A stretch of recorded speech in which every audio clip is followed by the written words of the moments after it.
SigTalks, episode 030. Sigafoose consultation call, selling yourself. Hello, and welcome to SigTalks with your host, Dr. Carrie Sigafoose, your home for the chiropractic philosophy, where we discuss the teachings of Dr. James Sigafoose, from his writings to his talks and his many audio presentations. And welcome to another episode of SigTalks. We got a special episode this week. I have a dear friend and colleague, Dr. Scott Petrallo, visiting me from Ohio. And we are going to be discussing one of my father's consultation calls. The consultation calls is part of our Sigafoose Weekly program, but we're doing a clip from, we just found out one of his really good ones. So it's titled Selling Yourself, and it's from one of BJ's green books. So with that, we'll go ahead and play the clip, and we'll see you on the other side.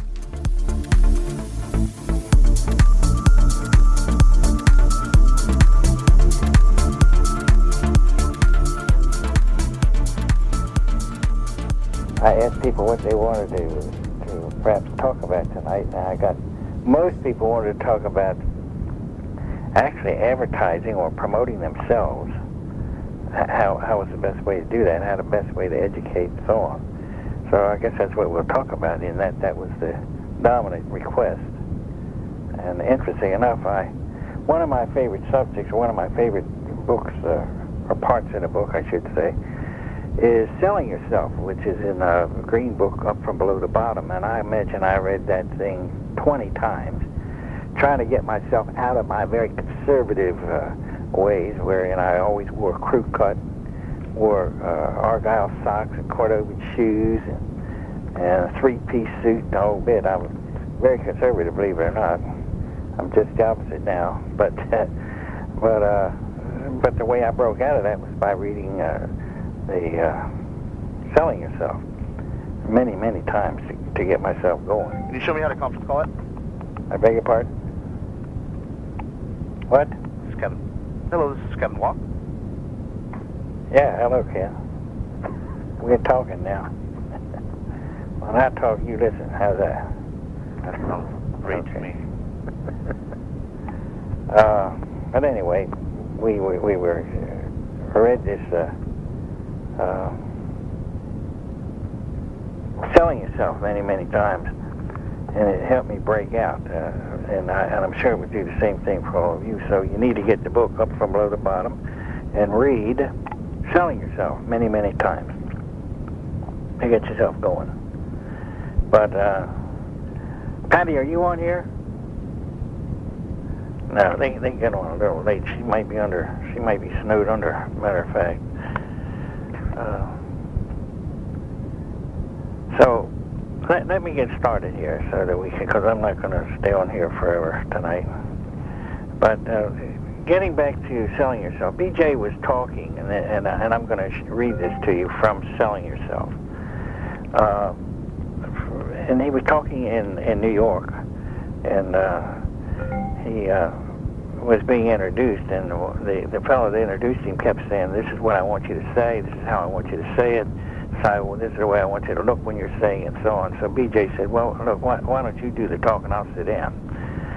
So he sold himself right away as to who was going to do what. Patty, are you on here yet? Gee whiz, where is she? She's under the snow, I suppose. Anyway, he said, since dining with you this noon, you've been sizing me up, and you looked at my haircut, or rather the lack of it, in that, and the reason I'll explain that, he wore shoulder-length hair, and so he was saying the lack of it, in that he didn't get his hair cut. And he said, you sized up my necktie, giving me the twice over, and said to yourself, now we're in for a hell of a talk. And you are. Because every business and profession here, with the exception of the barber, is going to be benefited by what I say. So cut to the bone. There's but one thing I have to sell to you today, and yesterday to somebody back home, tomorrow to somebody away from home, and that's myself. I've done it, I will do it, and I'm going to do so today. So you look at me and note that I stand out apart from the mob, in a crowd on the street, people turn around and give me the second up and down, mostly up. And I look over this crowd, and you bald heads merely act as decorative splotches in the mob. Nobody turns around to give you the once-over. You're part of the mob. Anything the few do that many do not do is queer. Queer, isn't it? And the first great point in salesmanship is to interrupt the mind of the buyer with what the mind of the seller wants to get in. To interrupt the mind interrupts the eye. 85% of the impressions which get to the mind do so through the eye. This haircut, or the absence of it, and this chest protector, necktie of mine, and constant interruption of what you men think a man ought to look like, no one accuses me of not being talked about or not being looked at. It's that very interruption that makes us move up, onward, and forward, without which we would stand still. Score one in the art of selling yourself. I've introduced an interruption that gains second attention. The object of peculiar type, peculiar colors of ink, high places for billboards, blinking lights, odd pictures in white space is to interrupt the commonplace, to make way for your idea. And the haircut and necktie are my personal interruptions, which gives me an entree to selling myself. Now, for some proofs are of being sold. Two women were passing by me on the street. It wasn't what I said or what she said so much as the way she said it. My God!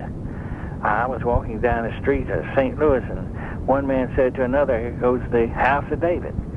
In the Consolidated Ticket Office in Chicago, as I was leaving, one clerk said to another, "Pipe the House of David."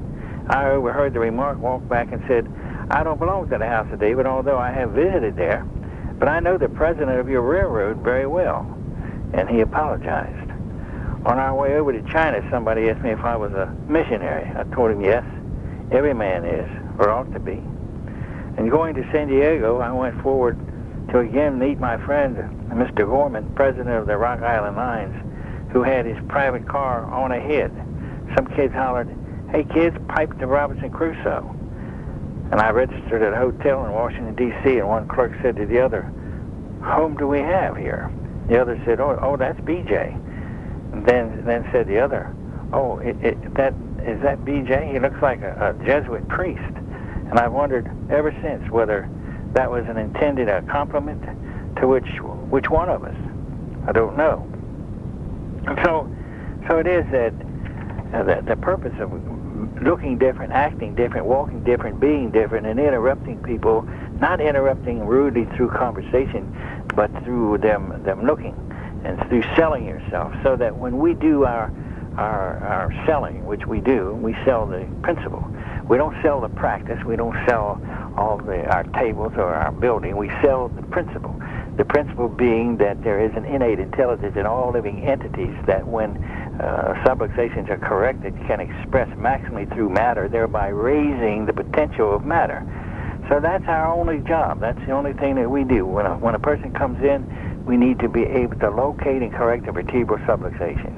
And when that person leaves the office, we should be assured that that person has less subluxation than when he walked in the door. And that's it. That's all we do. We don't treat symptoms. We don't treat conditions. Innate takes care of that. What we do is correct the subluxation, thereby allowing and understanding and depending on innate to be able to express through matter to a greater degree than before, thereby giving back the ability of the body to function the way it was designed to function. So when we talk about innate and we are concerned about innate, we realize that there are 5 principles to innate. And the first one is survivor. It wants you to survive no matter what, whatever happens to you. If, in fact, universal intelligence were to strike you with lightning, it could kill you. But innate won't ever do anything to harm you. So innate goes to work immediately to do whatever it can to allow you to survive that lightning strike. And another thing that it does is it allows you to adapt to your environment, so that when temperatures change or whatever happens to the environment, that you're able to adapt to it rather than react to it. people that have so-called allergies are people who are reacting to their environment rather than adapting to. They need to be adjusted. Then we have reproduction and replication, so that we can replicate after a proper adjustment. We can replicate normal cells versus abnormal cells. And last but not least, we have healing. So it's innate that does the healing, not chiropractic, not the chiropractor. It's the only thing that does the healing in bodies and in living entities is innate. Innate's the only thing that does the healing. And so therefore we have a great dependency on innate, and we have a great dependency on our ability to locate and correct a vertebral subluxation and walk away with absolute certainty that we have done so, and we realize that that person now has less subluxation than when he or she walked in the door. And if we've done that, then we've done all we need to do and all we can do. And how long does that take? Well, it may take 8 seconds for some people. Some people it might take a half hour, but a person who's taking a half hour is not really adjusting anybody. He or she's just justifying a fee and doing everything but adjusting. Manipulating, rubbing, dubbing, heating, cooling, stretching, all these things just to justify the fact that, number one, they don't know what chiropractic is, and to justify the fact that they charge too much. And so what we do is when we sell ourselves to be able to have people look at us and maybe be even shocked by what we say and what we do. And people coming in with an idea that they're going to sell us on their condition or sell us on their symptom. When we educate the people properly, and we've done so and mandatorily, so that they have to listen to what we do and what we don't do before we even take care of them. And then we continue to educate them using DVDs that are come in sets, and you can either use mine or use somebody's. I don't care whose you use, as long as it teaches the principle. And then after that, then we on a daily basis, every time they come in for an adjustment, we give some form of education. And every Monday, every week, we hand out a flyer that we have written up that has something to do with chiropractic, the principle of chiropractic, the correction of a subluxation or a particular condition that has responded to chiropractic, even though we don't treat a condition. A person can come in with a multitude of diseases or a multitude of symptoms, 1,500 different symptoms to be exact, and they can clear up, but not because we treated them. When they clear up, because we corrected a subluxation and innate took care of the problem. That's the way this thing works. And we're back. So, excellent clip. Dad talking about BJ up from below the bottom, and the topic being selling yourself. Now, on a couple episodes ago, I invited anyone that wanted to come on the show to talk about, any of my father's teachings or educations, and I got my friend Dr. Scott Petrallo here with me, who came all the way from Ohio to work on some stuff we're doing with Sigafoose Weekly. But I want to introduce a wonderful man, a fellow colleague, and actually we went to school together. This Scott Petrallo. Say hi to everybody. Hello, everybody. So excited to be here. I went to first time in Aberdeen, Maryland. Enjoying the beautiful view here out the window, looking at the one of the inlets from Chesapeake Bay. Bush River. Bush River. Yeah. It's beautiful. And I'm just enjoying talking about chiropractic. We're having a great time. Sometimes we get lost in our life and we forget what we're really all about, which is chiropractic. Scott, before we get going, let everyone know who you are, where you practice.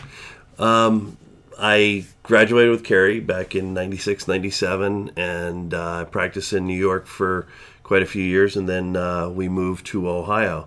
Have a great practice, couple kids, and just enjoying chiropractic. There's always a journey that we go through to develop who we are, and we all make mistakes, and we all go down, wandering paths. But the important thing is to realize where your goal is and to get back on track. That's a great leadway into to this clip, because BJ was all about selling himself and being unique, and that's what this whole clip is about. Not being the same old, and looking like everyone else. What do you think BJ's purpose for this was? He talked about having the long hair and the beard and being weird and people looking at him funny and saying he came from the house of David, which I have no idea what that means. I'm starting to think it might have been like he looked like he came from a brothel or someplace weird. What do you think? At least he had a smile on his face. Yeah, exactly. What do you think he meant by being unique and selling yourself? What was his point of this? Well, I personally think it's, being who you are. And, he did not, I don't think he was trying to look way different, but he was definitely a unique individual. There's no doubt. But being presented with that fancy tie that he would have that no one else had, people automatically looked at him as somebody different. And got attention. If he wore the white coat and the scrubs, just like all the MDs in the world, so they look all doctorly, they're just going to expect more drugs, more treatment, more surgery, all these different things that your typical MD or medically minded person would give. So being unique as far as his appearance was concerned, definitely, I believe, helped distinguish him a little bit, and then it gave him a captive audience for presenting what was really his underlying purpose, which was presenting the principle of chiropractic. In its own uniqueness. And it's absolutely. I mean, we are so different and quote-unquote so unique. We talk about a self-healing organism, which to a little kid, every little kid knows that you get a cut, it's going to heal. Regardless of whether you rub dirt in it or whatever's going to happen, it's going to heal. But somehow, when we get older, we get educated, and that seems to cloud our judgment because we don't have a pure thought process anymore. We believe what another man or woman has written, and we take that as important as opposed to what our inborn intelligence tells us. How can selling yourself and the fact of being unique and different help you in your practice? It has people stand up and take notice that there's something different going on here. It can help you by telling the truth. If you're trying to be just like everyone else, and you're trying to be accepted, and you're trying to present things the same way. If you talk about treating somebody for their condition, you just blend in. When we talk about treatment, my joke is, I'll treat you to lunch, but I care for you in this office. We remove subluxation, which is something that's interfering with your body's ability to function and do what it's designed to do. We don't talk about treating a symptom. I said, if you want to use me as an aspirin, I'm a very expensive aspirin. But if you want to use me to function better, your body will take care of the symptoms. Symptoms are just a sign. Do you think when he was saying unique, he meant also the fact that chiropractic is unique and different from everything else, that we're not like osteopathy, we're not like massage therapy, we're not like physical therapy. We are separate and distinct and unique. And in a way, so is BJ. And so is Dr. Sigafoose. And so are we each. We're unique in what we do. Well, we're definitely unique. When I hate when they link us in with quote unquote alternative medicine. We're definitely an alternative to medicine, but to put us in the same box as even acupuncture and all these other things, all those things, even though they're quote unquote alternatives, they're still treating as opposed to removing interference and letting the body do what it needs to do. If you go to an acupuncturist, they want to know what your symptoms are, and they're going to go stick needles to get rid of the symptoms. That's not our goal. Our goal is definitely presenting chiropractic in its truest, clearest form, and that's, I think, what BJ was talking about. Okay, let me throw this at you then. How do you sell yourself on a daily basis? I sell myself on a daily basis. I drive a nice little convertible. Yeah, which you're giving to me when you leave here. You're flying home. Why not? We could always get another one. But my license plate says N81. And the beautiful part about that is it's an automatic conversation piece. people are like, why does it say inmate on your license plate? Inmate? Inmate. And then it gives me a perfect opening to go ahead and present what innate means. And innate is basically your inborn intelligence. Yeah. You're like, what are you talking about? And I said, well, it's not necessarily a chiropractic thing. It's a universal law. Innate is your inborn healing potential. It's your, it's what guides your body. It's what tells everything what to do. It's a beautiful, beautiful force. And at the very end of the clip, we heard Dr. Sigafoose say, he talked about the subluxation and adjusting it and basically find it, adjust it, leave it alone. That's it. It doesn't get any simpler than that. Right. Yeah. It's amazing that every time I listen to a different clip or a different recording from my father, I get something different from it. And in this, I see multiple different things. One, unique and distinct profession. Two, unique and distinct person. But I think it also goes back into not being afraid. So many of us are afraid to get out there and be different because we want to be the same as everybody else. And, BJ was different. My father, definitely different. It's okay to be different because if we do what the principle is, focus on what we do, finding and correcting subluxations, and that's it, and we educate people on that, they're going to come. They're going to listen. We have a member, Isaac. Who's a member of the Sigafoose Weekly, and you're mentoring him, and it's constantly, just tell the story, and that's it. I mean, tell basically what happened last week with Isaac and his patient. Well, Isaac gave us a nice post there about a patient that he presented. Well, you have to come in and you have to follow my care plan, and if you can't, I can't accept you as a patient. And I apologize if I'm a little off or just paraphrasing what he said, but essentially he wasn't sure what to think about that, and he's like, what should I do? And I said, well, you did the right thing by saying, hey, listen, I'm not going to compromise my principles. This is what I need you to do. And if you can't do that, I can't accept you.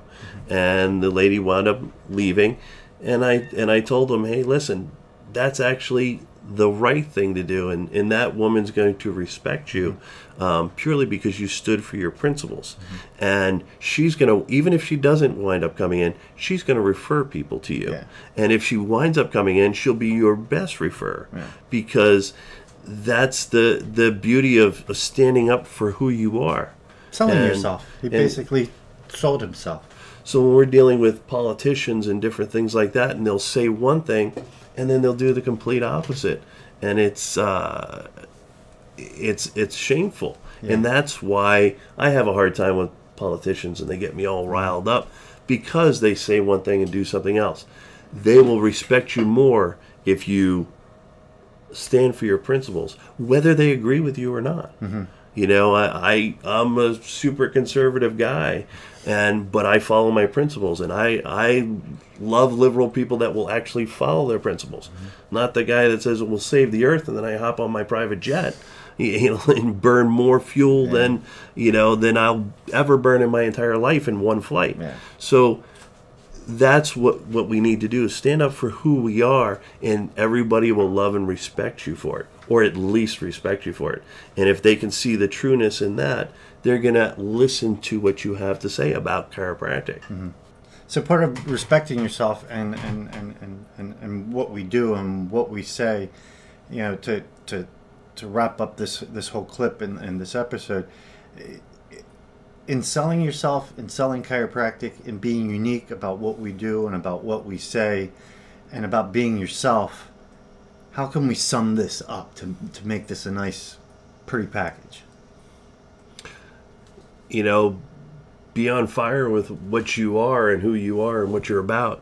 And, there was a silly line by a friend of mine, but catch fire and everybody's going to come to watch you burn. And it's about being passionate, and you will attract your dream practice. Sort of like that movie, Build It and They Will Come. There you go. Build your field, absolutely. Yeah. So, this was our first time we've had somebody on, and I hope everyone enjoyed this clip. The clip actually came from one of the consultation calls that we do with Sigafoose Weekly. Those calls are available with the Sigafoose Weekly group. As a member of Sigafoose Weekly, Scott, what do you get out of these consultation calls every week? Every week, I look forward to. I get my calls on Thursdays, and I look forward to Thursday every week because it kind of reinvigorates me, and it refocuses. And I hate to say it, but there's nothing new. It's just a reminder of what I already know, and then a deeper understanding of what that is every single time. I've said this a couple times on a few other episodes. You know, the importance about having these recordings, about these consultation calls that my dad did, and the importance of listening to any recording or reading any book is listening to it over and over and over and over again. This one sort of clip, you know, there was so much in that 12 minutes, but we're focusing on one simple part of it. But by listening to these calls over and over, you get something new from it each time.